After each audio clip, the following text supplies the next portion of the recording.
If you're selected for a question, leave your hand up until the mic runner gets to you, and then hold on to the microphone until we've finished answering your question, because you might want to follow up and ask other things in the question, and then hand it back to your mic runner. Okay? I'll put it back. No, it's just not going around.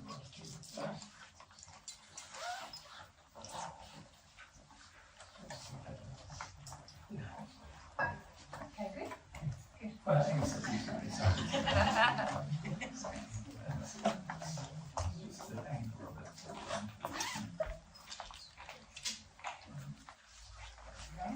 That's all right. All right. Good morning, everyone. Good morning.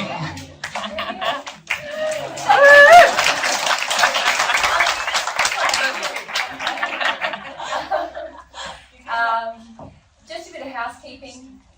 As I just mentioned, we'll leave that door open until there's a truck. As soon as there's a truck, if someone could just pop up and close it, and we'll put the AC on. We're just a bit conscious of sounds because we're audio recording everything. So as soon as we turn on the AC, there's a sort of a sound that comes through the recording. And we try to make the environment as least distracting as it can be for people listening to Divine Truth, even on the recordings as well. So that's our rationale there. In that vein, please turn your phones to silent. There was some unloving sin yesterday where people didn't turn their phones on silent, and Jesus had mentioned that first off, so please do that. You're fine to leave them on and record, but please have them on silent at the same time. Okay? I think that's all. We're going to... this morning, I think, I'm just checking with you, that Jesus wants to present for about an hour without any questions. So just to present a bit of material, we're going to do some revision on what we talked about yesterday. And if you can just let him have his reign for that long, and before you ask questions. It's too bad if you don't. We will ignore you. It's just so that we get through the content we want to get through, because often we're getting questions that were going to be answered in the presentation anyway, and it just makes it a little bit more smooth and less disjointed if we can do that first off. So that's the plan.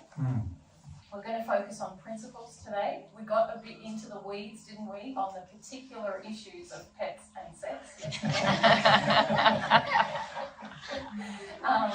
And I know that everyone freaks out, particularly about the pets, I must say. You either have all very good sex lives, or you were just dismissing that whole and I know which one I think it is. But the key thing we're trying to convey in these talks is that we're trying to help you to become sensitive to all of your sin. So not just about pets and sex. So we're trying to guide you through those principles of, okay, what is the loving and equality principle that I would apply to any part of my life to help me detect sin? What is the emotional principles? What are the spiritual principles that I need to look at? So let's see how we go today. We understand it's a good illustration, isn't it? When things get so emotive about a single issue, we can start to see, wow, what am I resisting everywhere? Because just this one issue is creating so much tension in me. Anyway, I hand it over to my man. I'm sure he's going to expound on that. Yeah, so I thought one thing I would like to start off with first is that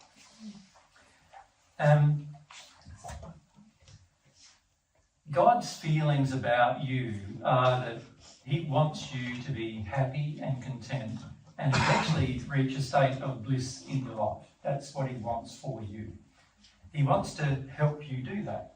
And so what He did was He created for the human soul a structure of laws to help you become happy. That's the purpose of the law. The purpose of the law isn't to make your life harder. It isn't to make your life more stressful, but actually to bring you some long-term happiness. Now, for many of us, some of us don't want really happiness, so that's an issue. But others of us seek happiness with regard to our addictions and our sin, rather than seeing that our sin is going to be a long-term cause of your sadness rather than your happiness. So, and I think we're going to have to close that door, unfortunately. I'm sorry about that. And whoever's maintaining the temperature, we just might let it get to sort of warmish, and then we can turn it on. And the longer it stays on, the better it is for us, in the sense that if it stays on a certain period of time, then hopefully we can edit that out of the recording somehow, find the noise of that. But if it's just short bursts, it's a lot harder. So if we can do it that way, that'd be good. And I'll just wait for everyone. And then we'll leave it closed, I think. Thanks. Yeah. Just gets you can hear the road noise and everything in the recording straight away. Right. So as I was saying, God wants, a part of what God wants for your life is for you to be happy and enjoy your life. Now, that is not dependent upon you having a relationship with God. God is not trying to force you into a relationship with Him. What He would like you to do is to recognize the benefits of a relationship with Him, and then to desire those benefits for yourself. As a result of that, He would also like you to recognize for yourself the results of sin in your life and how that affects your relationship with Him. But He would like you to do that for yourself. He doesn't want to force you through the process. He wants you to willingly and in desire engage the process of discovery of what's inhibiting your own joy, but also inhibiting your own relationship with God. Now, if it comes to just inhibiting your own joy, and if all you want for your future is to become a perfect man or woman, then you don't need God in the process even, right? You can do it yourself. You can remove sin from your life, and you will, as a subsequent result, be happier. If you remove all your sin from your life, the whole time you're on earth, you will never experience a disease. You will never experience pain in your body if you remove all your sin from your life. And you can do that without God. In fact, there are many people historically who have done that over tens of thousands of years. From the time of Amon and Man, the first human couple, who many people know as Adam and Eve, from that time, about 180,000 years ago, to now, the majority of people remove sin from their life without involving God in the process of doing it. Of course, God's laws were involved, because they had to discover what those laws were, and then they had to bring their life into harmony with those laws in order to experience happiness. So happiness is definitely going to be in your future one way or the other, whether you want God involved or not.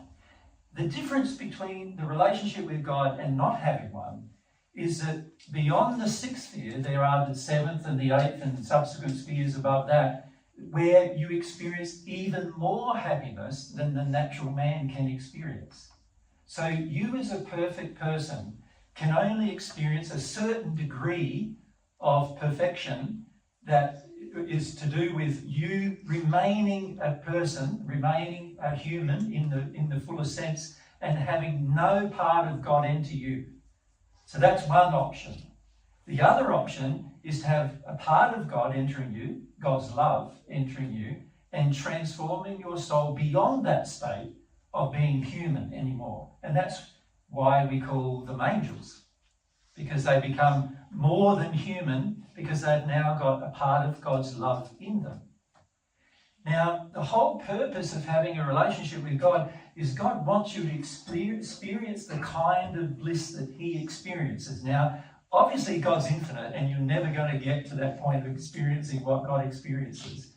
But the more love you receive from God, the more you will approach the possibility of that destination. Without God's love, that will not be possible. The only thing possible will be the perfect natural man. And that's in the sixth sphere of the spirit world. But above the sixth sphere, there's the seventh, the eighth, and the subsequent spheres, and all of these spheres are additional gradients of love which are to do with receiving God's love to enter those spheres. And those spheres, you're living in those spheres, is dependent upon how much of God's love you've actually received. So when we talk about a relationship with God, we're talking about what I would classify as the biggest decision you're ever going to have to make in your life. And this decision is going to determine your destiny. Not just your destiny on earth. It's going to determine your destiny after you pass. And if your destiny is such that you do not wish to have the relationship with God the way God defines a loving relationship, if that's your choice, then your destiny will be limited. And the limit of that destiny will be you will arrive only in the sixth sphere of the spirit world and you will progress no further than that. That will be the limit of your destiny. And that limit is the limit which is the perfect natural man, the way God created you to be. You will, when you enter the spirit world and you reach that part of the spirit world, which is the sixth sphere, you will be like what a modern man experienced when they were first arrived on earth. You'll be in a beautiful, pristine surrounding. You'll have the ability to move from location to location.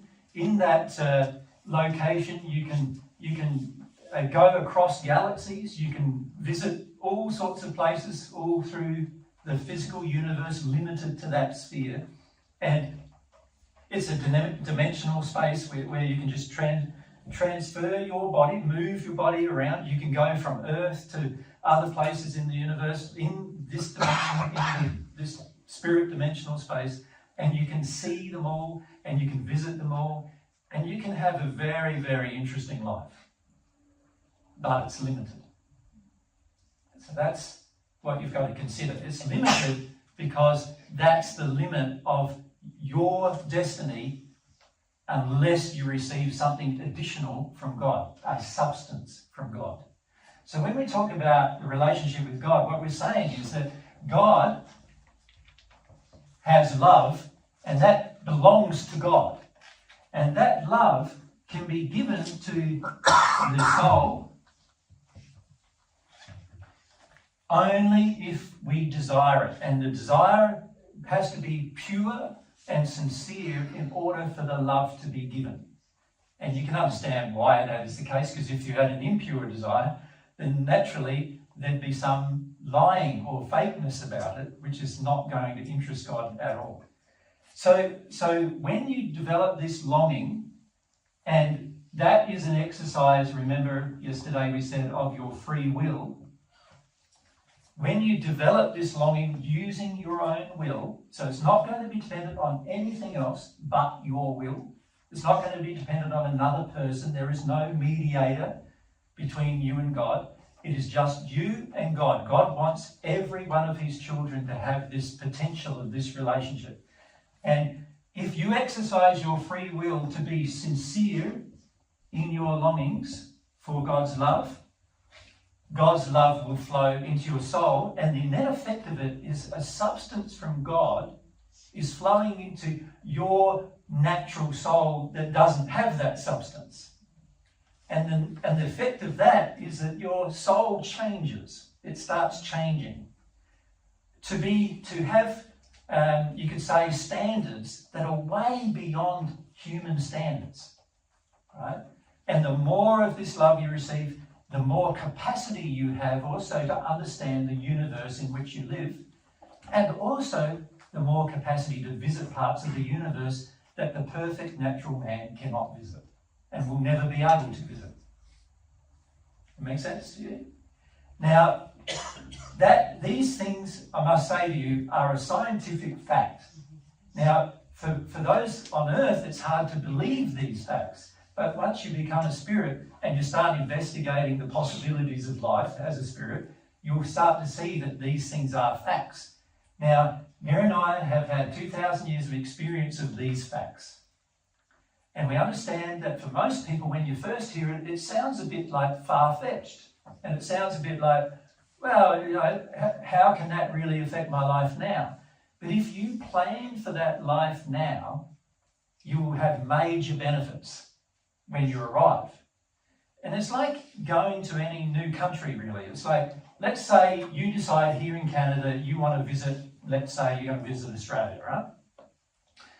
Then you would know that it's the other side of the world. You've got to learn a bit about Australia. You've got to learn about their customs. You've got to learn about their immigration or their way to get in and the way to get out of the country. You've got to learn these things. Now, for an English-speaking country, that's not so difficult. But let's say you decide you want to visit, I don't know, Venezuela. Now there will be a whole different set of things you're going to have to learn and prepare for before you travel. And if you go unprepared, you might not even be let into the country if you're unprepared.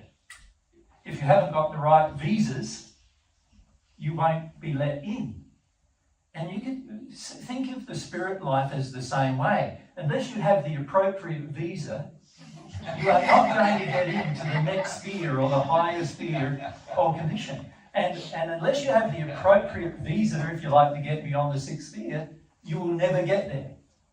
And that visa is all about receiving God's love. That's the visa. That's the pass. That's the way you pass from the sixth to the seventh and then into the state of the eighth sphere, which is classified as a one with God. You have to have received some of God's love in order to do that. Now, God's not saying you have to do it. He's just saying in order to get to that location, you're going to have to do it. Now, there's a whole slew of reasons why. And one of the reasons is because in your mind, there are things above the sixth sphere that cannot be understood by the mind. Every area above the sixth sphere is designed that your emotions have to be engaged rather than just your mind. So the trouble with your mind and the problem with the mind on earth is it's become so dominant. And while you're dominant in your mind, you are thinking, my mind is supreme. My mind is going to get me to the place I want to be. But that's not the case. Above the sixth sphere, your mind has to be given up, actually. In the seventh sphere, the whole reason for that sphere is to help people go through the process of releasing their mind dominance and becoming emotionally dominant, soul dominant. That's what happens in the seventh sphere. That's the process you have to go through in the seventh sphere. To reach at one with God, you're going to have to do that. Right? Now, if you don't want to reach a one with God, well, then you don't have to do it. But if you want to be a one with God and have this sort of everlasting progress that can continue beyond the perfect natural man, you are going to have to do it. There is no choice. And you get to the stage where you go, I want to do it, because why wouldn't I want to do it? If that place is more loving, more beautiful, more blissful, why wouldn't I want to experience that thing that I wouldn't be able to experience as a perfect person? So there are a time in your future where you're going to have to give up the mind. It makes sense? In this process of progress. So your sincere longings are not generated by your mind. They're generated by your feelings. The problem with sin is that sin also affects your feelings. You have feelings for things that are out of harmony with love when you sin. So you can be using your mind to try to generate a sincere longing for God, and you can use your mind to try to not sin, and it's useless to you. You still will not get beyond the sixth sphere of the spirit world in your future if you do that. So even if you become completely sinless by using your mind to work through every one of your sins, you will not reach the seventh sphere of the spirit world. The visa to get into the seventh sphere is having received God's love to a certain degree, and also having come to understand that your emotions are far more important than your mind.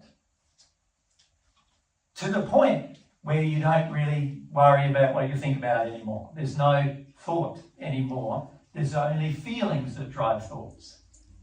Right? That transition must occur. Now, let's look at yesterday. When we had the discussion about pets, as soon as we identify the sin and present some logic about the sin, can you see the general thing that happens is I start worrying in my mind, oh no, what am I going to do now? I've got a pet, what do I do with that? What my children have got a pet, what do I do with that? You know, you start worrying in your mind, and then in your mind, the thing that starts up is, if it's a sin, then I need to stop it. So what I'll do is I'll change my life from my decision-making process in my mind. I'll change my life some way to stop that particular sin. That doesn't change anything from God's perspective. If you want a relationship with God, you've got to change your feelings about it, not just your mind. And if you remember a lot of the comments that were made yesterday, a lot of you were thinking, had reactions to the discussion on pets, right? You had a reaction, and probably last night, a bit of reaction too, possibly, right, for some of you. And those reactions are your mind fighting this for its sin, while at the same time the soul is going to have to give up its sin. This introduces a conflict inside of you. Are you going to do the right thing only intellectually, or are you going to only do the right thing when you feel the right thing to do? What are you going to do? Now, you can stop things intellectually. You can. You can stop doing a sin intellectually. You can make a decision to stop using your mind. You can make a decision to stop the sin and be firm with yourself about stopping the sin and making sure you stop the sin and being conscious of it every day. And you can do that. That's what every person who's progressed to the sixth sphere historically has done.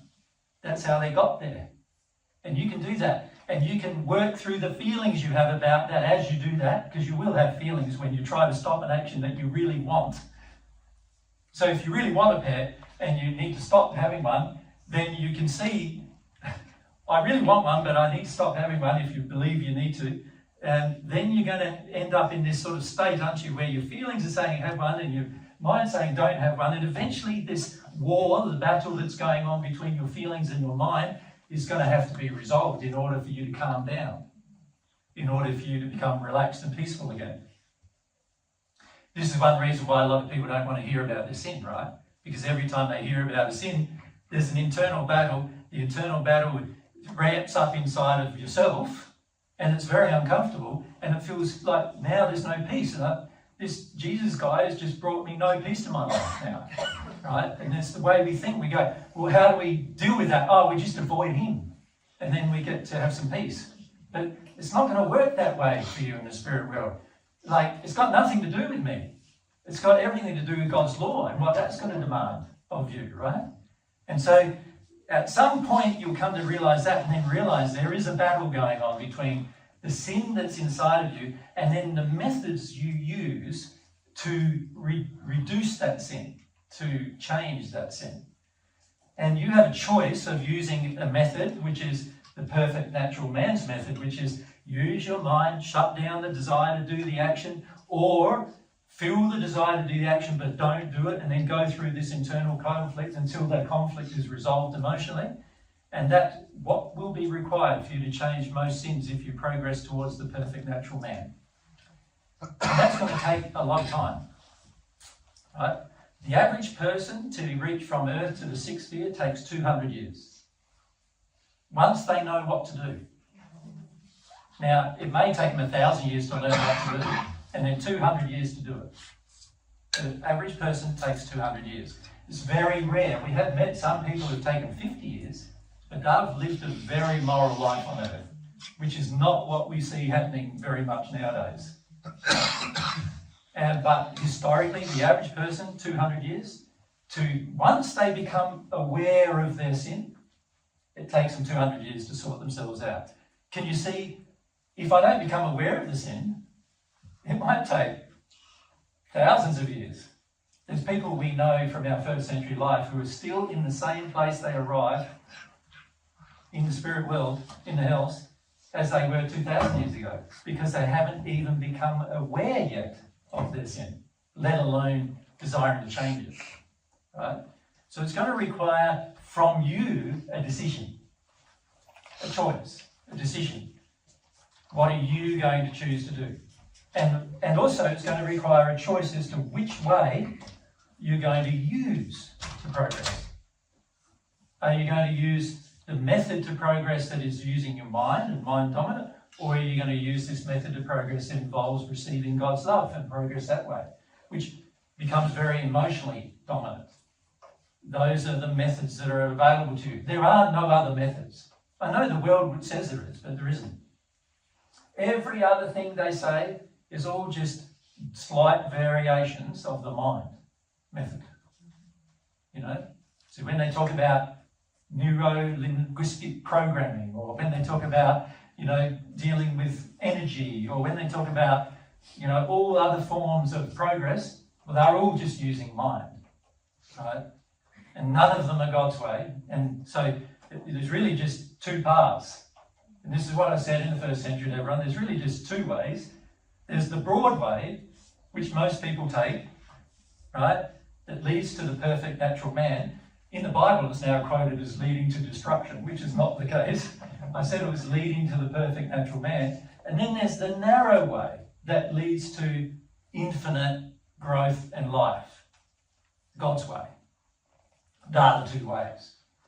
And every way that humankind have come up with and imagined themselves to have on earth has all been just the broad way, a part of the broad way.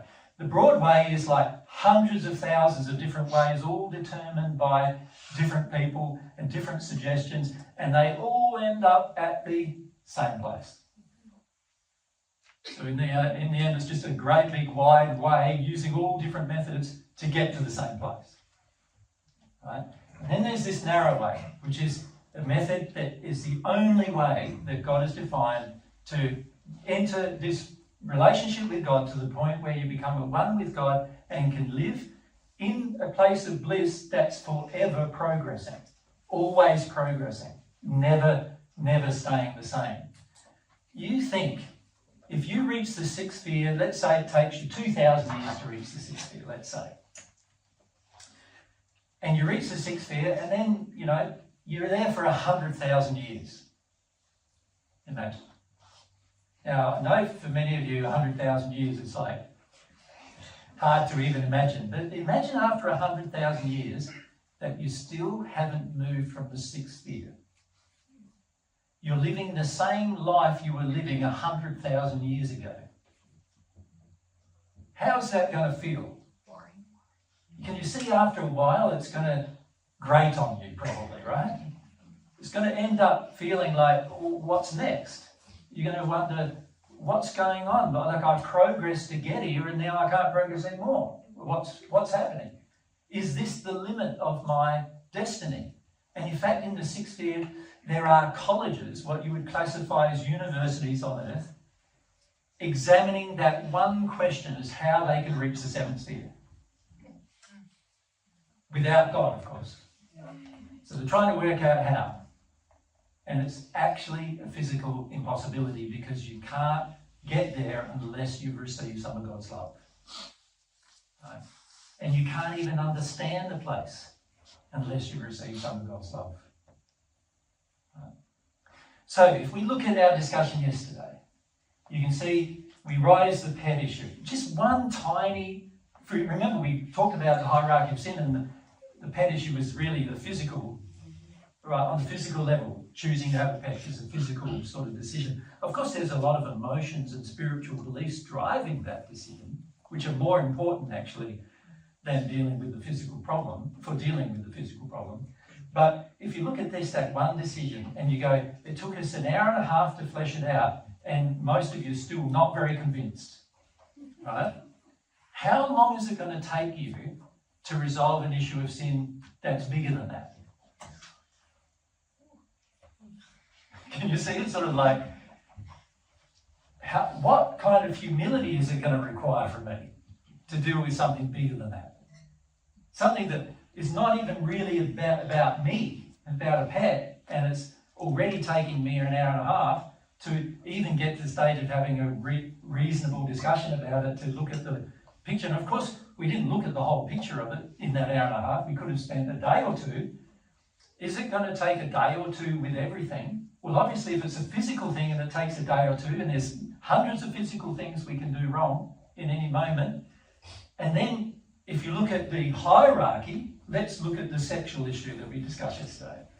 Could you feel in the group how you were right there discussing the physical issue about pets for the majority of you? Some of you are a bit bored with the subject, but others of you were right there, right? But then when it came to the sexual issue, it's sort of like, well, now things are starting to get a bit challenging. Emotionally challenging, future challenging, relationship challenging. Now, that was just a sexual issue. We hadn't even got to an emotional one yet. Right? Of course, it triggered a lot of emotional things, didn't it? But we haven't even got to what it triggered yet. And we're just discussing the actual issue. Now, if we're going to get that shut down, looking at just what are very low on the scale of the issues that we need to examine, can you see it's going to take us a long time to sort ourselves out? You follow? Do you want to take that long? And see, what most people do is they go, wow, an hour and a half to discuss the pet issue, an hour and a half on the sex issue, and I'm starting to get like I don't really want to hear it anymore, and I don't want to need to make some decisions in my life about it.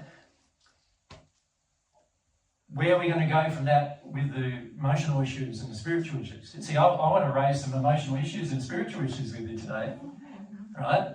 And then if we look at those two issues, if we're already starting to get shut down with those issues, the ones that are easy to understand, then how are we going to go with the ones that are more difficult and that involve me having to feel some things? That's going to be interesting, isn't it? As to what we do with that. So what I'm suggesting is this. The reason why we're doing this discussion with you is because we want to create an awareness. But I don't want to force an awareness on you. What you will need to do for your own future is desire awareness on your own. Like, someone is not going to be on your shoulder. In one of the other presentations we said it's like you have angel on one shoulder and like the devil on the other shoulder, as the saying goes. And, each of them trying to influence what you do. Well, the problem with the angel that's on one of your shoulders, and there's plenty of good spirits around you who want to help you progress, is that they respect your will. You could say it's not a problem, but if they respect your will, and your will is, I don't want to listen, I don't want to hear, how are you going to get help? If that's your will. If your will is, I want to stay with my sin because it's too challenging otherwise, if that's the will, then they're going to go, fine. If you want to take 10,000 years to reach the perfect natural man, take 10,000 years. Not advisable, because the perfect natural man's a better place than any place you've ever experienced on earth. And you can have it on earth if you wanted to. You could be the perfect natural man on earth even. But the angel who has received God's love, who might be on his shoulder, he's saying, well, why would you want even that? Why, when you can have this other thing which is far in extreme with regard to bliss, like extreme happiness, extreme bliss, and forever progressing into more and more capability, more and more power, more and more expression, more and more joy. Why wouldn't you want that for your future? Something that's not limited, so by the time 1,000 years or 10,000 years comes along, you're not feeling limited. You're feeling like you're in a place of growth all the time. See, on earth, we are very addicted to obtaining what we believe makes us happy and then holding on to it for dear life. Right? And from that point, we're really saying, don't change anything. Don't change anything, because If I lose what I've got, there's a fear of losing what we have. And if I lose what I've got, then my life will be unhappy again. And I don't want it unhappy again. But the problem with that concept is that we're having no faith that we can progress to have more and more. We can progress not more and more physical things, but more and more happiness, more and more joy. We can progress more and more. And we need to at some point have some faith in that. So with the process of looking at our sin, we need to have some faith that becoming aware of it is a good thing. Not a bad thing. It's a good thing for me. It's going to help me. It's going to make me happier. It's going to help me be more aware and more awake to what's going on around me. I'm going to feel things more. I'm going to be able to make quicker decisions. I'll be able to make more happy decisions that are better for my future if I'm more aware. It's a good thing, not a bad thing.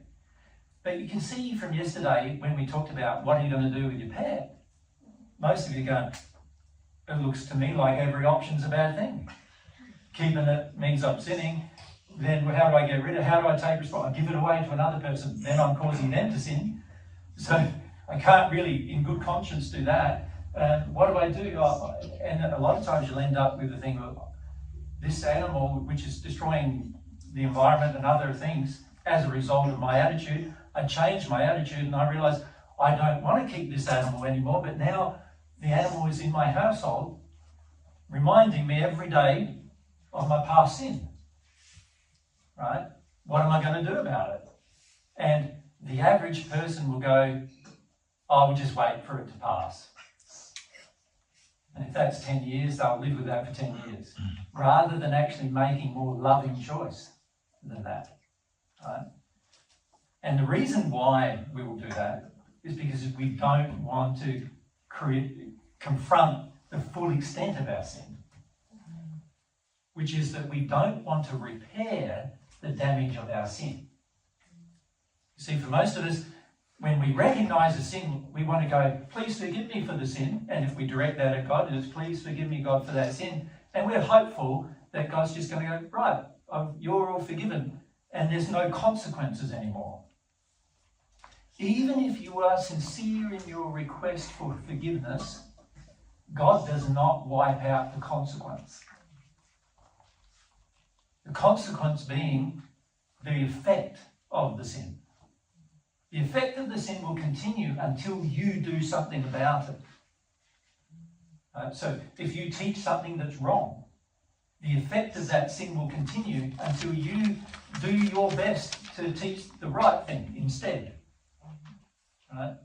If you engage a sin on earth and continue that sin and then stop it and ask for forgiveness and can be forgiven, after that point the effect of your sin will continue, because that's what the problem with sin is.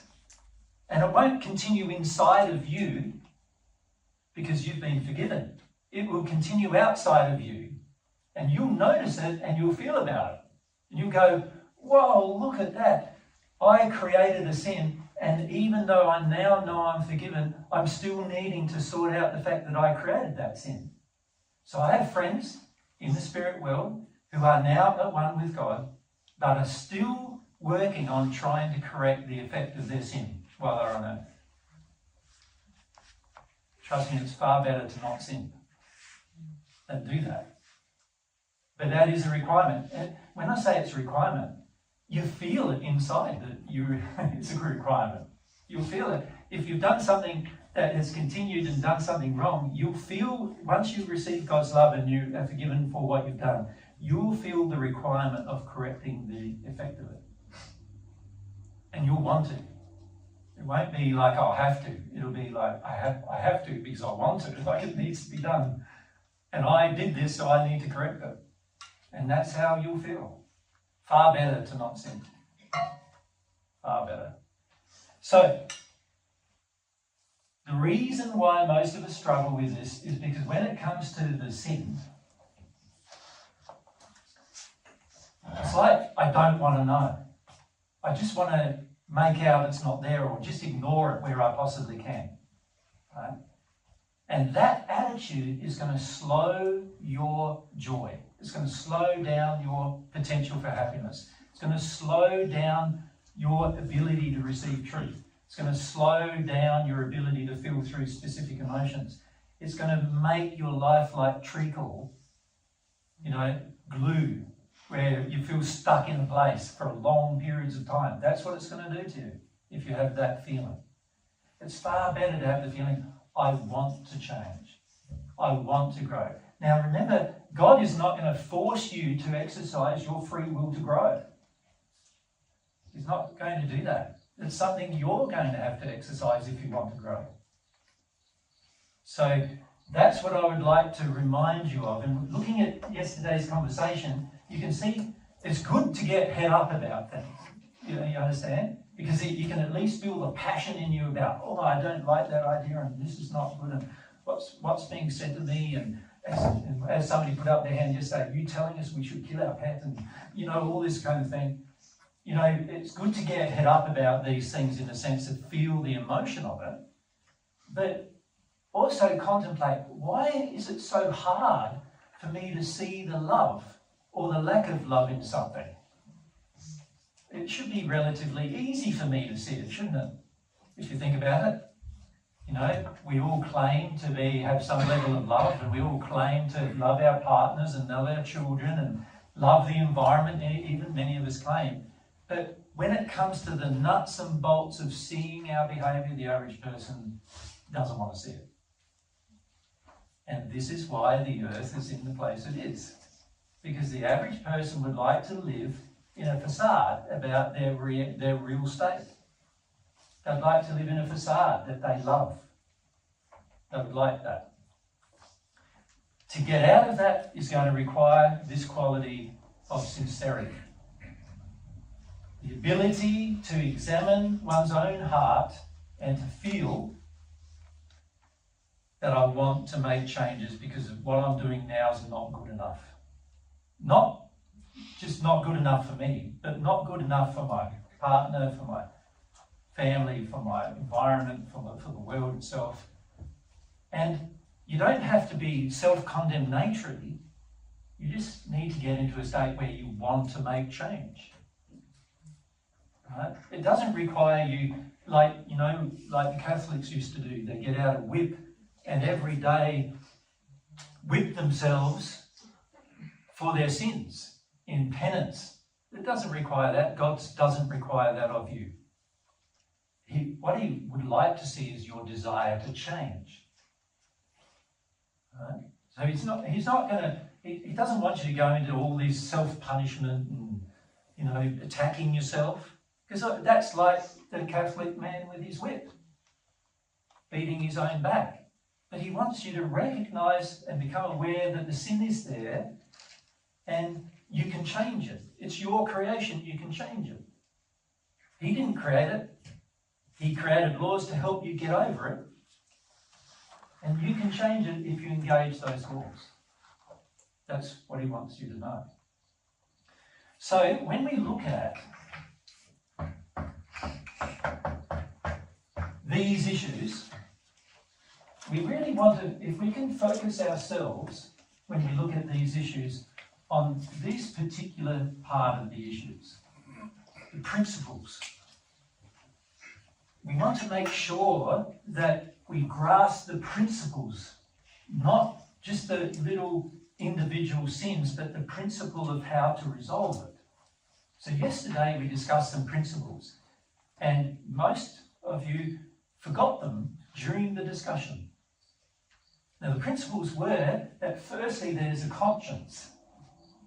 And with any issue, you can receive God's truth if that conscience is open enough to receive it. And you saw yesterday that if the conscience is not open, it becomes a lot more difficult to discover whether something is true or false, right? From God's perspective. Now, if the conscience is open, then on that particular subject it's open to, we can receive the truth very quickly And as a result, we will know and start to begin this process of awareness that we need. Right? The conscience is saying, this is wrong or right. That's all it needs to say. Is it wrong to keep pets? You'll find you can ask specific questions, more specific than that country. Is me keeping a pet under the current circumstances wrong or right? For me. Right?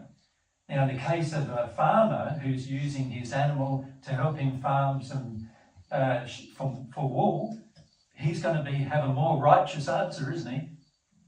Because he's doing it for other reasons than just himself, right? But in the case of a person who's just got a pet in the home and there's no other purpose than to keep this pet tied up in the home or constrained in the home for most of its life, other than to meet the emotional addictions of the individual, then of course the answer is going to be pretty clear. But the trouble is, for most of us, we still have to guess the answer because we're not hearing it. And the reason why we're not hearing it is because we're so blocked to hearing truth from God generally that now we've got to use our logical brain, our mind, to determine whether it's loving or not. And that is going to be very subject to what I believe love is. And if I have a very injured view of love from God's perspective, then I'm going to believe I'm doing something loving while God's feeling you're sinning. So the problem with you being the arbiter is that you're coming from your own sin. So already the decision making that's going on in your mind is tainted by your own sin. And this is the difficulty of sin. The difficulty of sin is that it taints even the way you think and what you believe. It taints your belief systems that you've imbibed over the course of your life to support the sin. And so it's going to be difficult to become aware of it because of these taints that exist. And that is the internal battle that each of you are going to find the hardest thing you've ever done in your life. You know? And every person who's ever done it has felt that. The hardest thing they've ever done in their life was to give up their sin, to work through their sin. So, this awareness is a very, very important thing to get. And the desire to have it is more important than having it, really, isn't it? Because without the desire to have it, you will never have it. Can you see? So unless you desire awareness, then awareness is never going to come. Now, of course, when I say never, it's very hard for awareness to never come, because God's designed a whole heap of laws just to make the soul aware. Right? Most of the laws that are governed by remember in this pyramid we said that all the laws above the physical are all for the purpose of guiding the soul. Right? So all of those laws that begin with the sexual laws and up through the emotional laws and spiritual laws, all the principles that govern how your soul works, are eventually going to get you to be aware. You can go through it two ways. You can go through it reluctantly or with desire. The people who do it reluctantly often take thousands of years. The people who do it with desire take a few years. The net result is going to be happiness. Right? Not just for you, but for people around you as well. That would be the net result. Unfortunately, most of us don't have faith that giving up our sin is going to create happiness. And that is our substantive problem. We lack the faith that getting rid of addictions, getting rid of sins, is going to result in me being happier than I am. Many of us believe if you give up an addiction, you just get sadder. I remember talking to a man who enjoyed his alcohol and his smoking, and he was saying, if I gave this up, I wouldn't know what to do with my life. And I'm saying, what do you mean? You mean that you're totally dependent on your happiness for alcohol and smoking, tobacco? He said, yeah, they're the only things that I have that are good in my life. This man, he drank 24 beers a day. He bought, in Australia it was called a slab, and he would drink a whole slab every night. Right? He was a painter. So he'd go out painting during the day, earn his money, and a fair portion of his money got spent on drinking at night. And he was so unhappy with the rest of his life. He had no relationship, hardly any good friendships. Everything he did was based around alcohol and smoking. He said without his smokes, he would be a complete nervous wreck. And he needed his smokes to keep him going. Now, can you see that's a very unhappy life, isn't it? That you're not experiencing any joy except for the things you imbibe, drink, or eat. And that's the only joys you experience in life. That's a man who needs to change his life. Right? But this is the interesting thing. Most of us think the very addictions that are harming our life are actually helping it. And that's why we don't want awareness of the sins, and awareness of how they affect us. So, today, if we can always come back to the principle of what we're trying to understand. So we're going to get involved in some more discussions about different principles regarding emotion and spiritual principles as well, where we have sins. And what we would like to do is come back to this principle of, okay, how am I feeling about becoming aware of them?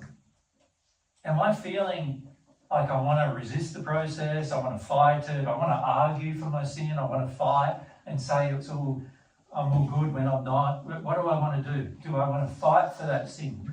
Or am I going to come to some awareness of it? And once I become aware, of course there's a process that needs to occur before you become awake to it, after becoming aware. Awareness is just the beginning of the process, but without awareness, you're never out of denial. And if you can't get out of denial, you also are not going to be able to establish a very close bond with God and in that relationship. And there's good reasons why that is the case, and one of the major reasons why is because God's love is not in agreement with sin. So in order to receive it, we must be repentant for our sin. Because God's love is not in agreement with our sin. God's really saying, that sin is unloving. That sin is unloving. That sin is unloving. It's not, God's saying to you, it's not my standard of love. That's why it's sin.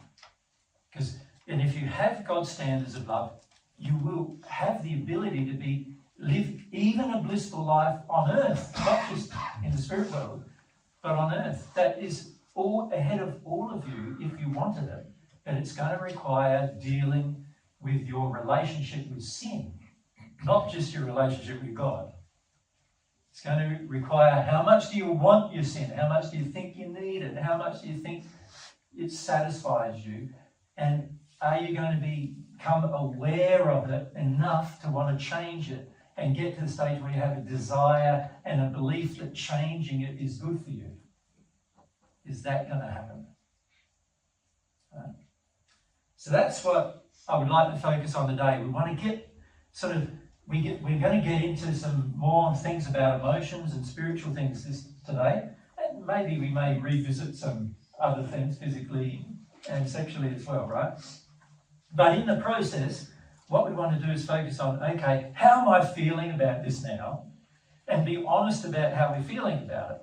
Because if you look at the discussion yesterday, the sexual discussion, did you feel how more subdued everybody became? Because you can feel the mood of the audience even about how subdued you become when an issue challenges you more. For many of you, the pet issue didn't challenge you very much, and so you could, discuss it and feel about it and be relatively open about it. But when it comes to sexual matters, most of the time, most of us find them more challenging for lots of different reasons. And then that causes us to get all subdued, and the mood then gets depressed.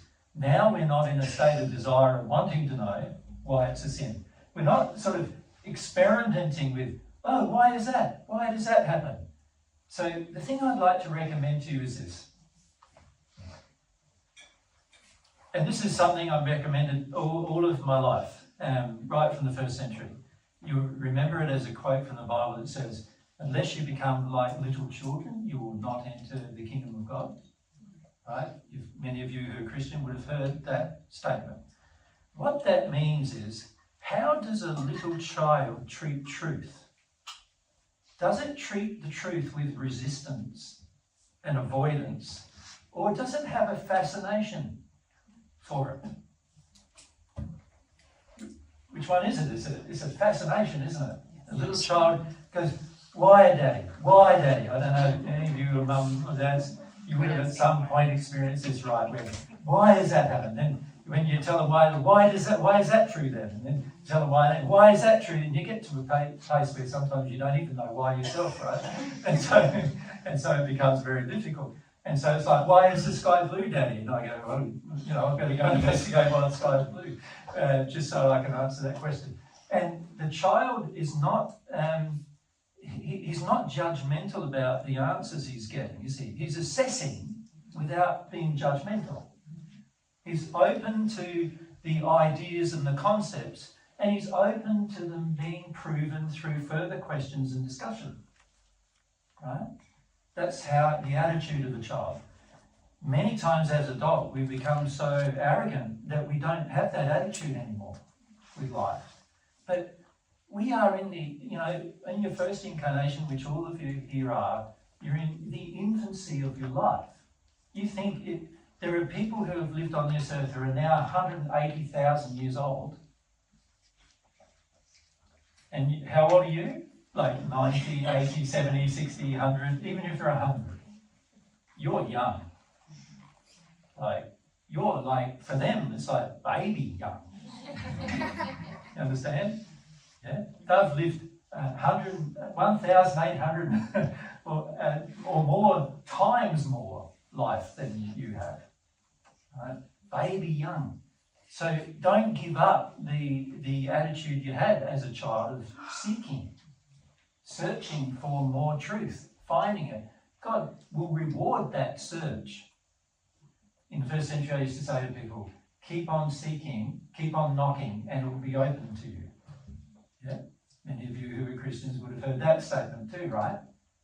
And that's what I meant, to keep this attitude of a child seeking for more, seeking for more, seeking for more.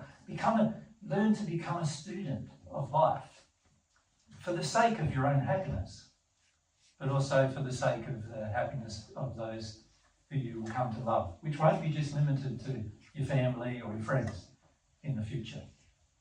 It'll be everyone you meet, So can we do that today? Have that seeking, right? Yesterday afternoon in the sex discussion, the seeking attitude stopped. Yeah?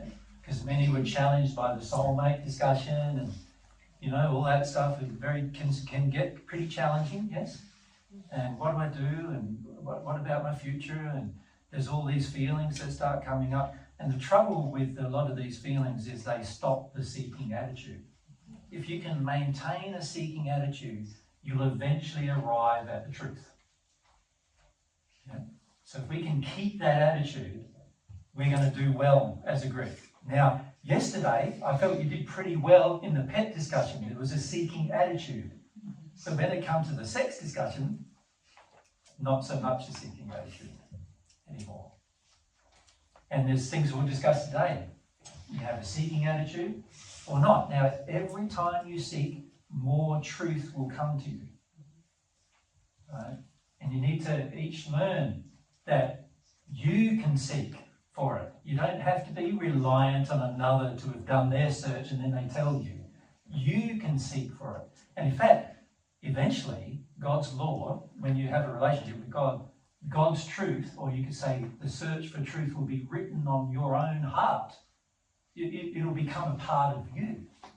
You'll feel it as a feeling that what the truth is. And you'll be able to instantly look at any situation and know what the right thing to do is. Straight away. You'll know what the loving thing to do is and what is going to bring the best outcome in the long term. Not just the instant gratification outcome, but the best outcome. And if you have that seeking heart, it's going to benefit you for the rest of your existence. Right? Not just here on earth, but everywhere. There's so many things in the spirit world to learn about. You know, the spirit world is like a superset of anything you could learn on earth. So, you know, biology on earth, fascinating. But in the spirit world, superset of that, you know. When it comes to any scientific understanding, physics, chemistry, superset of that in the spirit world. There's just more and more and more to learn. And the person who has a seeking heart is going to enjoy life, learning and receiving the benefits of the learning for yourself. And in the process of learning for yourself, there are some things you might discover that no one else has ever discovered. And then you'll benefit everybody from what you discover as well. That's the benefits of learning. So that's what I encourage today, yeah? Yeah. We can do that? Yeah.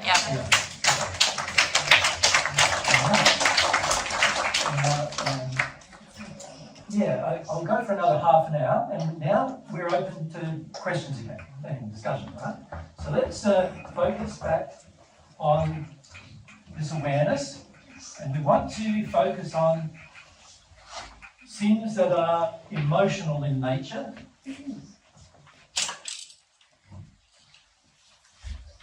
In other words, laws that govern our emotions. Yeah. So laws that affect our emotions, when we break those laws, obviously we sin, and there will be an effect. And if we live in harmony with those laws, we'll benefit and we'll be living a happy life as a result. Okay? So microphone, just keep your hand up. So this is.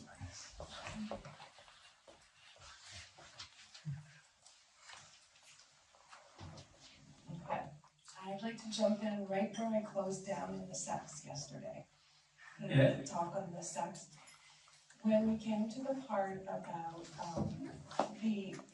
so in the beginning of the relationship, the honeymoon period, there's lots of sex. Yeah. And then later on in the relationship, so I'm thinking like later after children, and there's small children in the house, and there's a grandmother with Alzheimer's, and mama is very, very exhausted. Okay. So Yeah. that's kind of where I shut down yesterday. Yeah, that's right. Well, you can understand why. Because of circumstances. You can understand why you shut down sexually as well, right? Because the circumstances are you're tired.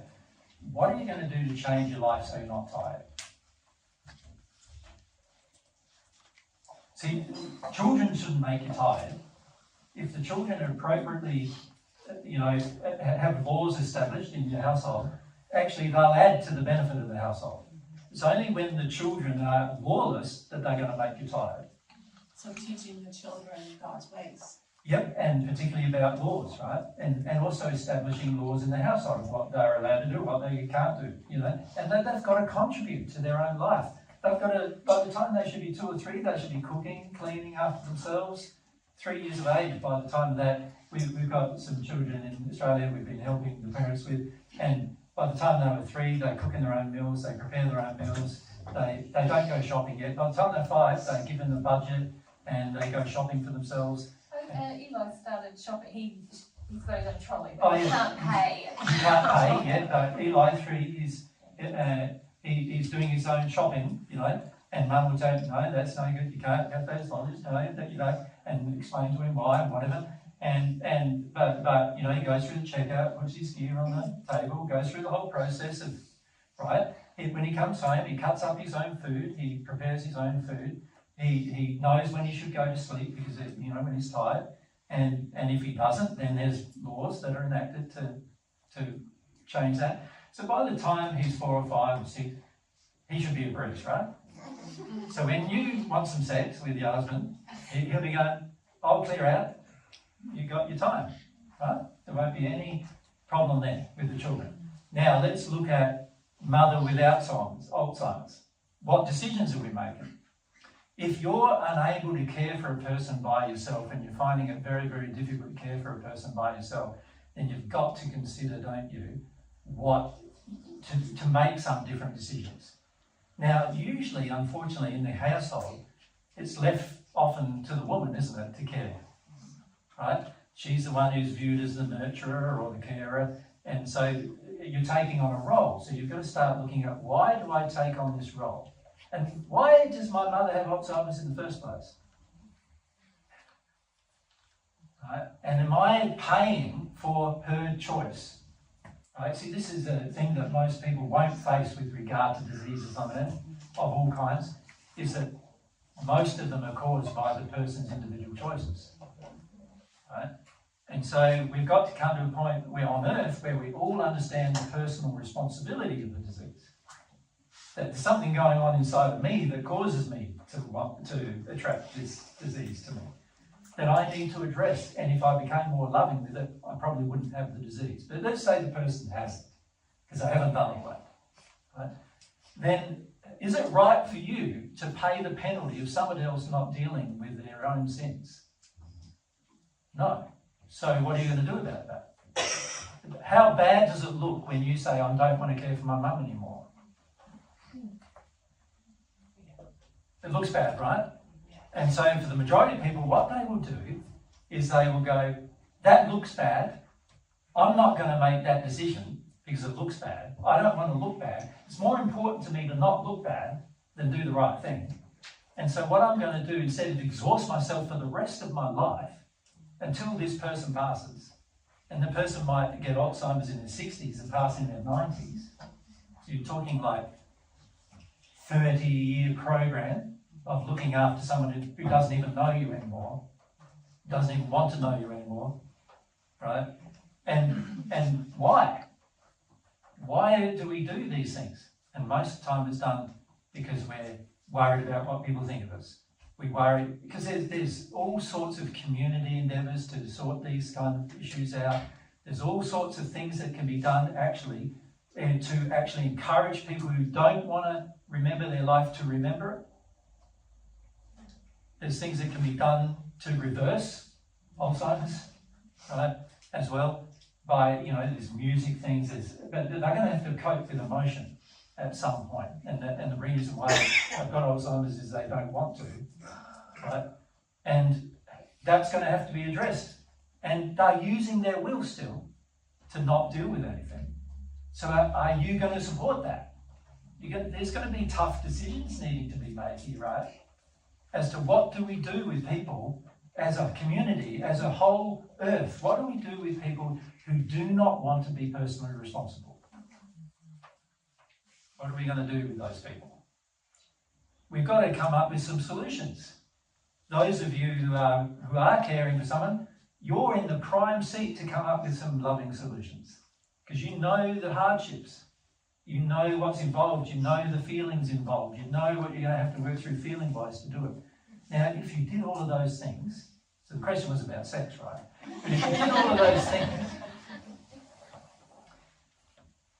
you wouldn't feel exhausted. And if you don't feel exhausted, then that will no longer be an excuse to not have sex. The problem is for most of us, we don't want to do those things. And that's why we end up in the situations we end up. We don't want to make some hard decisions. With our children in particular, we don't want to make some hard decisions. And with our parents who are resisting their feelings, any parent of yours who is resisting their feelings now is likely going to end up in a state where they don't remember large portions of their life, to the point where they don't remember their life at all. So you can start educating your own parents when they're in their 40s or 50s. You know, if you're in your 20s and they're in their 50s, and they're trying to tune out of all the things they've done in their life and tune out of their feelings about it, you can talk to them about it. That can help undo the potential things that are going to happen to them in their future. But you're going to have to be brave to do it, because they're going to fight with you and get resistive and get annoyed with you, to the point where some of them are just not going to be a part of your life anymore. They'll go to that extreme, and then you won't have to care for them. Because they won't even want you around. So I'm not saying to do it for that motive, but oftentimes that's the end result, right?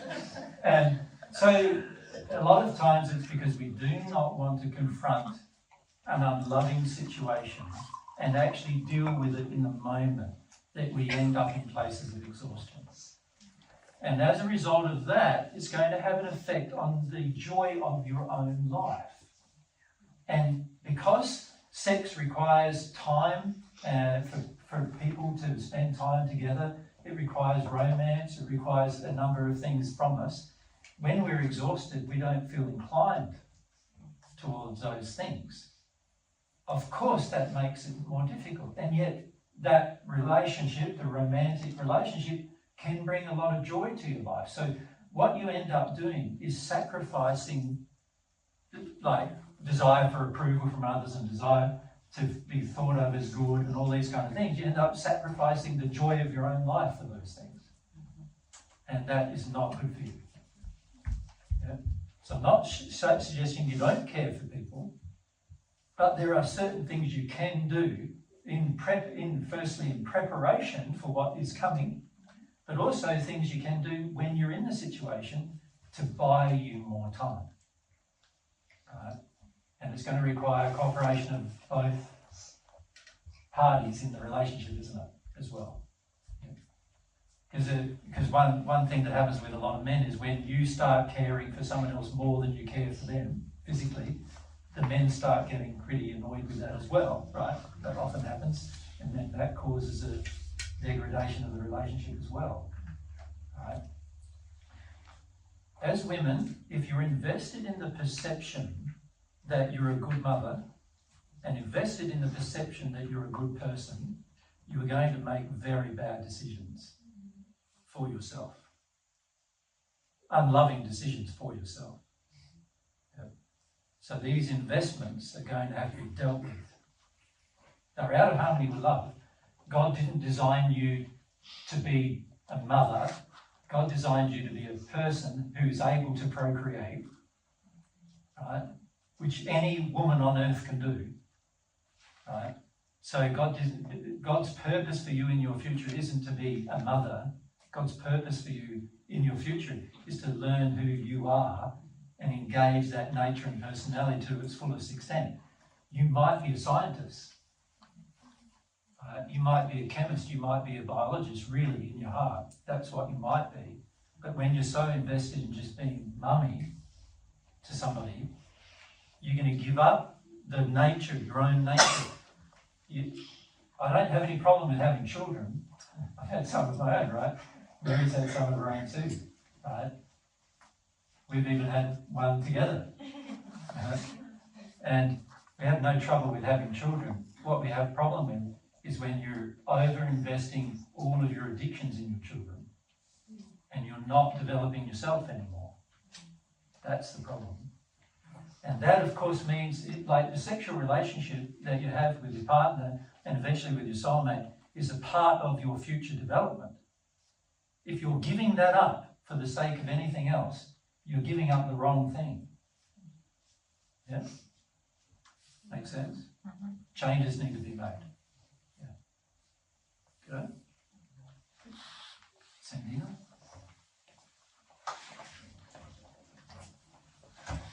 I have a clarifying question about the consequences of sinning.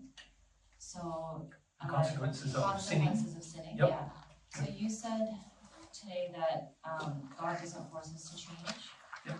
But I also heard you say that God is always destroying sinful things. Yep. So, like, for example, like if we're in a relationship that is not our soulmate, that's technically a sin. Yep. Is God destroying that relationship? His laws are attempting to, yes. Okay. So then where does our free will, I guess, come in? Or like... Well, you have free will, but only in the structure, within the structure that God has created. See, most people think when we talk about free will, it means you have free will to do anything. But surely all of you know that you can't do anything. Like, you can't create the sun. Can you? You can't even walk near it without dying. In fact, if the Earth didn't have the shield around it, you'd already be dead from the sun. Even 93 million miles away, you'd be dead. So you can't do anything yet. You're not going to be able to do anything. You're going to have to live within a structure of law. When we talk about free will, you have the will to decide for yourself what you are going to do, but God's also got his own will. And his own will says, you do that, and I don't agree. You do that, and I'm going to restrict you. You do that, and you're going to receive a penalty of some kind. You jump off a building, you're going to go splat. Right? He created the law that stops you from flying off the earth, with the law of gravity. But if you decide to live outside of its bounds, there's going to be a result. And that's God's will. He's allowed to make those decisions. He has the authority of the universe. He created your very soul and your two bodies, the potential of them being created. He did all of that. He has the right to determine what his structure is going to be and how much he's going to let you destroy it. Right? Now, God is willing to let you destroy this entire earth because he gave you the free will where you could become a scientist and work out a way to do it. Right? And there are ways you can destroy a whole planet, actually. Right? Fortunately, no one on Earth knows them yet, because we probably would have already done it. Unfortunately, right? But in history, there's been 3 or 4 times when there's been attempts made to so-called improve the Earth using technological means, which resulted in destruction on the Earth. And this is why we have the legends of Atlantis and Lemuria and other continents sinking. And all of these things happened because people tried to break the structure of God's laws to the extent that everything starts reacting and correcting it. So you have free will, you have the right to make a decision one way or the other, but God has free will too. He's allowed to have the right to make a decision about what he's going to do about that. Makes sense? I guess, your gift, the gift that God's given to each of us, free will, is a pretty mighty gift, actually. And you look at the way that if we accept that God's laws are opposing unloving use of free will and rewarding loving use of it, and then we look at the world and we go, well, there's a lot of unloving stuff going on, that means this gift of free will is we're pretty much in charge of it, aren't we? It just comes down to a question of how much pain and suffering we are willing to endure in a lot of cases, isn't it? And also how far God will let us go. Yeah, because there is a limit. There's always a limit, but it's a pretty wide limit, and God is really trying to help us to first become aware through the incidents of pain and suffering, if we really don't want to know about God, to help correct that will. But obviously, as Jesus has been saying this morning, if we engage with God, we can correct that will much more quickly to get rid of sin, and then we become happier exponentially the more that we're in harmony with Him. So God's really trying to educate us about how to use this amazing gift wisely, if you like. So that's why there is law and consequence, so that we can understand that. And the law... But that's not the only purpose for law, though, is it? So, No. Because the purpose for law is to keep you alive and to keep you safe and to keep you secure and to keep you happy and to keep, to help you get to a state of bliss. God created a whole heap of laws for that purpose. There's a whole heap of laws that he engaged with regard to receiving his love that are only for that purpose. No other purpose than your extreme happiness. No other purpose. So, God created these laws not to create restrictions on your life and to make your life a drudgery. But God created these laws to keep you safe and keep you secure and help you through and become happy in your life. That's why He created them. And really, when you get rid of sin, that's how you become happy. So it's all educational in terms of how does my will impact on me, the world around me, and God's laws are just an expression of God's love in a very practical sense. So the law to be loving must act against sin. It must.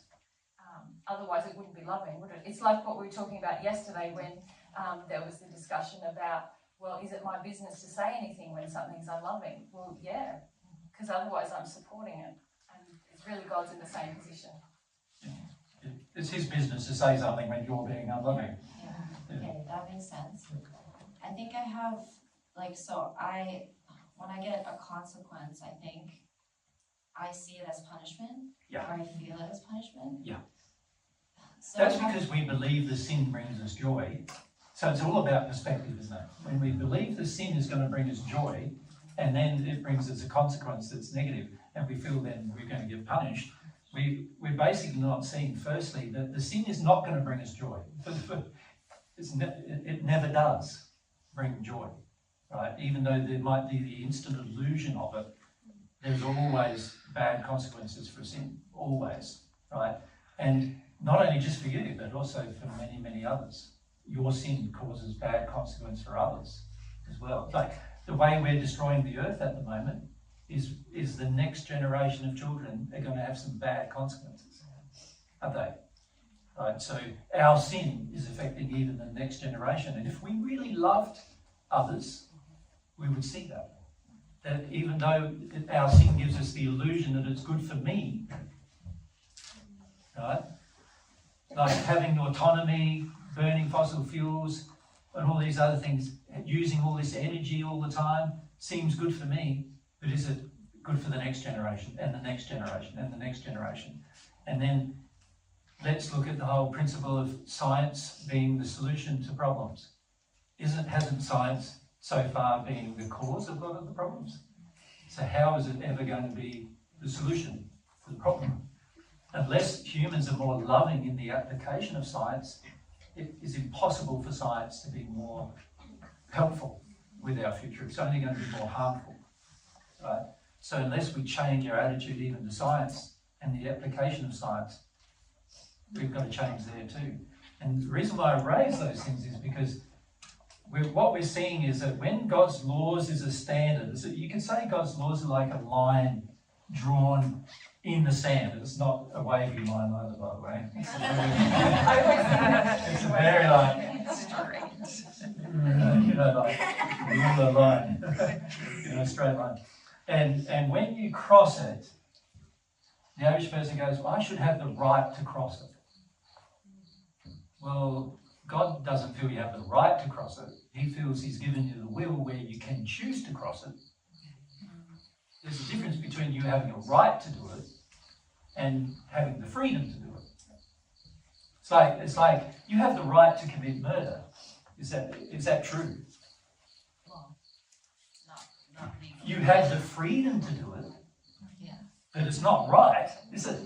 It's wrong because it harms someone else's life. You have the freedom to rape, but is it right or wrong? It's obviously wrong because it's harming another person in their life. You have the freedom to be a pedophile, but is it right or wrong? Wrong. Wrong, because it's going to harm a child and harm probably the rest of their life, right? So don't confuse freedom to choose with the right to do it. You understand? Yeah, don't confuse free will with righteous will. Right? The righteous use of will. They're not the same thing. Okay, I have another question, but I don't know if, how do we know if we're getting a consequence for a sin versus, so we're struggling, so let's say we're struggling like learning something and maybe we've made some mistakes on the way. Yep. like maybe being irresponsible or love of self or something. Yeah. How do we know that we're getting a consequence, or if that struggle is just part of learning? Like, I don't know if you understand. Or even a third thing, that struggle is a result of other people opposing us. Yeah. You know, there's often many reasons why we may feel ourselves to be in a personal struggle, and some of those reasons are personal in the sense that we have caused that struggle, and then some of those reasons can be that other people want to harm us and bring us that struggle, can't they? And then there could be just mistakes I've made, and the consequences of those mistakes need to be fixed. Now, if we look at each one, so let's firstly look at mistakes versus a purpose to sin versus others' sin and how that affects us, right? Because there's many other ways I can discuss this as well, but those are the three main ones I'd like to mention.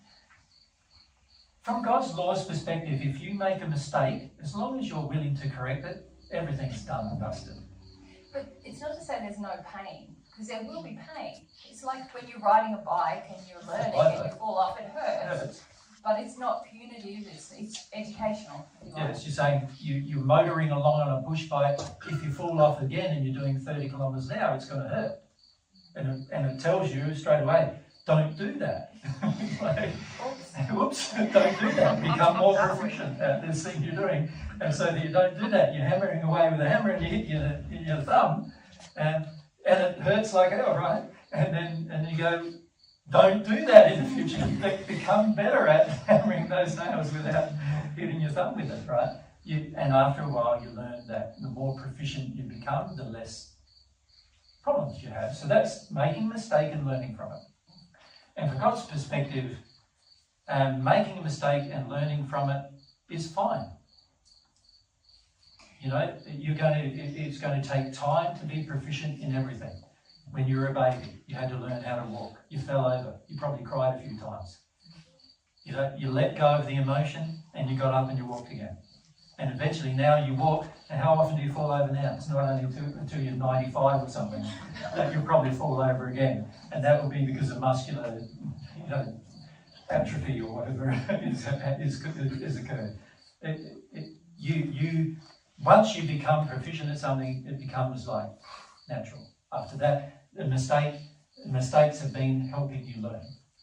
So there's no problem with those. God doesn't penalise you for your mistakes. Before you rub that out, there is the issue, isn't there, say in a relationship where initially maybe we made a mistake, but then when we're confronted with that, if we don't want to correct it, now we've immediately gone into something that's purposeful. Yeah, we've switched from there to there. You understand? Yeah. So when you innocently make a mistake and you're prepared to correct it and you're prepared to re-engage it more properly, more in harmony with the law has already done its work. There's no other penalty. But when you make a purposeful decision to continue making the mistake, now it can't be called a mistake anymore. It's like, I thought to love a man, I just have to be a sexy mummy for him. I have to look after him and, make his dinner and do all that and be kind of sexy. And I think that's what Mum taught me, that's what Dad taught me. I get into this relationship. Yeah. And then and the man's lapping all that up, yeah. Right? So he's receiving all that, thinking it's all great. Yeah. And then I realised, oh crap, that's not working out so well. I don't feel happy. And actually, I might even hear that's not a good thing. But then I go, but I've invested so much in this relationship, and now I've got a house with him, and I've got a car with him, and I've got children with him, and now I'm going to start to make excuses and go, well, maybe if I can just pressure him to change and see the problem, it'll be okay if we stay together, or maybe it's not as bad as I think. And, all of that now we've gone from a mistake to something I'm doing on purpose, and this is where. Now there's going to be more consequences because it's about how I'm using my will. It's not an innocent use of will now, it's an educated use of will. And so naturally you think that would be logical, you'd want to have more consequence for that if you're an educator, if we think of God as the great educator. He's an educator, Yeah. We're all his children, he's just educating us how to be adults. Most of us, when we pass earth, we're still not adults. And take fair bit of And time it to takes a grow. fair bit of time in the spirit world to become adults. When you enter the sixth sphere, that's the first time you become an adult. Until then, you're still a child. Doesn't matter how long that took. If it took 2,000 years, still a child for 2,000 years. Until you enter the sixth sphere, the perfect natural man, you're still a child. Right? That's the learning process that all of us will go through. And it doesn't matter whether we're receiving love from God or not. That's the process that's going to happen for all of us. Right? It's to get beyond that sphere requires the relationship with God and learning a lot of other things.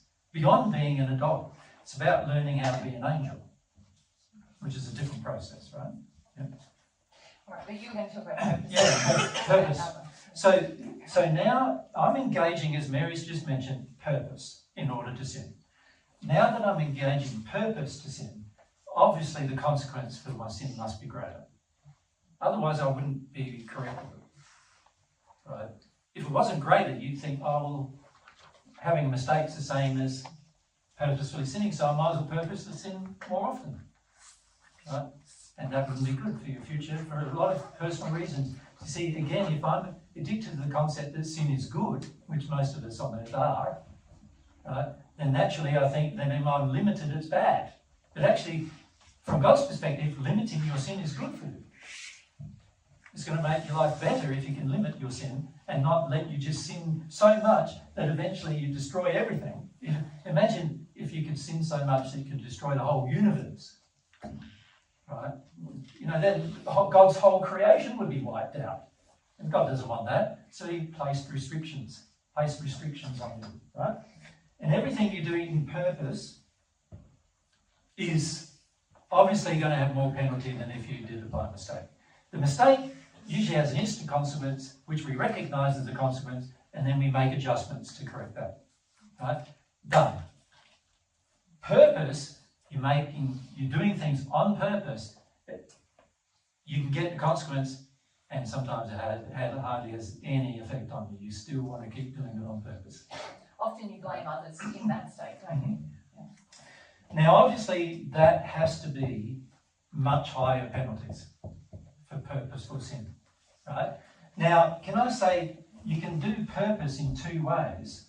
One is by omission, right? And one is by commission. Is that how you spell commission? I don't think one of them is right. Omission. One M One and M omission. for commission. No, one M and omission. Commission, sorry. Spelling. Right. Right, so when you have commission, sin of commission, that's when you know something is wrong and you do it. Sorry, commission. When you have a mission, you know something is right to do and you don't do it. Right? Both of those are done on purpose. Right? So you see a sick person and you don't want to do anything to help them, but that'd be a mission. The best way to help them would be to help them with their emotion as to why they got sick. That'd be the best way to help them. Right? But if I refuse to do that, that'd be omission. If commission is a sin where you, on purpose, you decide you're going to do something that's wrong. Right? Both of them are purposeful, right? Which are different to mistakes. Right? Now, when others sin, one thing we must recognise on earth is that your sin causes harm to others. So naturally, when others sin, it's going to cause harm to you. And at some point, you've got to recognise, is the pain and suffering I'm in the result of others' sin, or is it the result of my own? Now, example of that was I was killed on a stake in the 1st century. Like I was what you call a cross. It wasn't actually a cross. I was hung like so, nails, feet, and that's how I was killed. Now, that method of dying was devised by someone else. It wasn't how I was going to naturally die. Right? And they decided they were going to take my life using that method. Now, I didn't blame myself for that. And it's interesting when you don't blame yourself for things, you don't feel as much pain with the thing happening either, which is an interesting thing that most people don't realise about pain. is that a lot of our pain happens because we're in fear and we blame ourselves for it. And a lot of times when we don't do that, we don't have as much pain. We're able to manage pain. But it was still painful. But it hurt. But I didn't have the additional emotional pain, the additional spiritual pain, thinking that I was to blame for it. Yeah? It hurt for me, it was about 8 hours. It hurt, you know. But it wasn't, I didn't feel like all the emotional hurt of having done it to myself, any of that. I didn't think I was the cause of it. Yeah. Make sense? It was what somebody else chose to do. So they chose it, the law visited the consequence on them, and after they passed, I tried to help some of them. One of them I did help. You know him as Cornelius, yeah? But others I couldn't help. And they received the consequence of their act. Right? Now, a lot of times when somebody does something to us and we have a tendency to blame ourselves for what they've done, that's when we start feeling like confused about who was to blame for what happened. And that's when we start saying things like, oh, the law of attraction brought me this event because of something wrong with me. No, it didn't bring you the event because of something wrong with you. It was a purposeful act by another person to hurt you. Right? And with people with free will, there's going to be that happen sometimes. If they're unloving, they will do that. The key is how you respond to that. What you're going to do about that will determine your purposeful action. So if you go into revenge, like you killed my son, I'm going to kill yours type of revenge, right? And naturally now you're both very much at the same level of consequence, aren't you? But if you decide, I'm not going to do that, and I'm going to feel my feelings about my son dying instead, than trying to kill somebody else's son because mine died, can you see any consequence won't be visited on you? Yep. So the law measures all of these things very accurately, and as you go on in life, and particularly when you hit the spirit world and in the celestial spheres, you will see how accurately. It's right down to the law is micron perfect, you know. It grinds down to the smallest atomic particle in terms of its perfection, the law does. Because it governs the smallest atomic particles, right? It grinds right down to the smallest particle. The law is firmly established and there's a consequence for everything. So you start to appreciate how refined it is, and you end up having a lot of trust in it. Trust in God's goodness, that God did it, the way God did it. Yeah. But if you're trying to tell the difference, what do you think is the way you're going to tell the difference, given everything we've just said? Between those three? Yeah. Oh, I don't know. Yeah, fair enough. Probably assess, like with mistakes, it happens quickly, like the consequence is quick, And your adjustment will be fast. and my adjustment is fast. Yeah, like getting up to walk again Mm-hmm. after you fell over and had a cry. And then purpose is more, well, I know that I'm doing it. And even Or not. sometimes we don't want to admit to ourselves, but if we're deeply honest, we're like, oh, hang on. That's wrong. But we often don't even want to admit it to ourselves that we're doing it. So it requires a lot of Like, self-honesty. it's like a doesn't it? man who's expecting his wife, as Mary brought up earlier, to look after him and project sexy money feelings at him, basically, is what she said. Which means that she has to be sexy with him, but she also has to mummy him at the same time, right? And in other words, look after him, prepare his meals, do his washing and his ironing and all that stuff. And tell him he's a prop good him up, boy. He's the thinking best he's boy. good stuff. He's the best man, right? And she's got to prop him up. Now, the average man receiving that knows that something's off. Right? And the average woman doing it knows something's off. Too good to be true. Right? It's It's too bad. You Really. look Get it right. It's bad. Not good. Yeah. So the average person knows there's something wrong with it. That it's quite, in fact, it's quite like yucky, like sleazy, isn't it, in a way? Because it's like the person you've got a sexual relationship with is acting like your mother, you know, like, you know, so if you really feel about it, you know something's wrong. But the average person just says, oh, I'm getting the sinful benefit, what I think is the sinful benefit. I'm getting the instant pleasure from it. And so I'll accept it. People often say to me, but they want to do it, so why can't I receive it? If the other person wants to do it, then why shouldn't I go along? If, like one guy was saying to me, people want to look after me all the time, so why shouldn't I just let them look after me all the time? Right? So he knows that they're looking after him all the time in saying that comment.